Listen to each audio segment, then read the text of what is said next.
Okay, here's how you program your servo motor to move to a specific location. Before you can actually do anything with the servo settings, we've got to download a program once to the board, and that will lock in the correct COM port for the servo motor control panel. I'll show you that just in one moment. But to start with, we have to download any old piece of code. I'm just going to pick one servo motor block, compile, make sure that it's got no errors. Really shouldn't with one block of code. Download, turn your robot off and on. Make sure you have the largest number selected. This will download to your robot. So COM10 is our port for our download cable. Now when we right click on the servo block, when we see the control panel here, we see COM10 as our open port to do the servo motor programming. We don't get any other options, just the one that we want, COM10.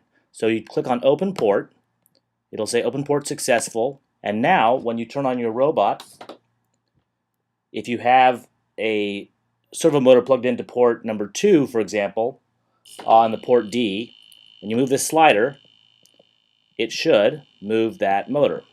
If you move this slider, it should move the corresponding motor. Now you may need to do open port one more time,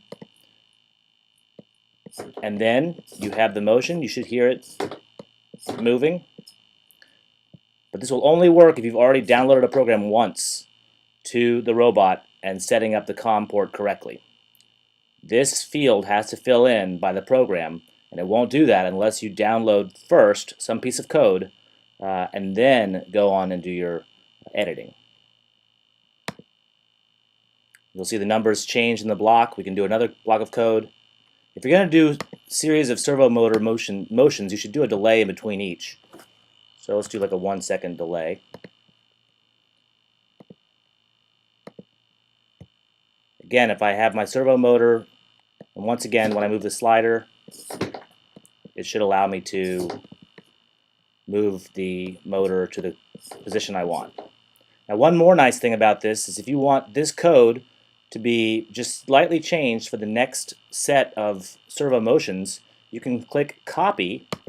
It'll copy all of your settings here, and then when you confirm it, we scroll down and add another delay and another servo block. We'll actually be able to paste that code for the servo motor positions and then just make some slight changes to it. So here I'm going to click paste. You see how the position was changed automatically so that it matches what we had in the previous block. Now if I want to make a change, and here I'm going to show you something else, I'm going to just use the arrow keys to make very tiny motion changes.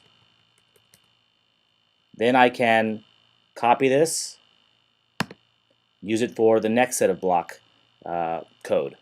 This is just one easy way to make very tiny changes to one or more servo motors positions while keeping the rest the same.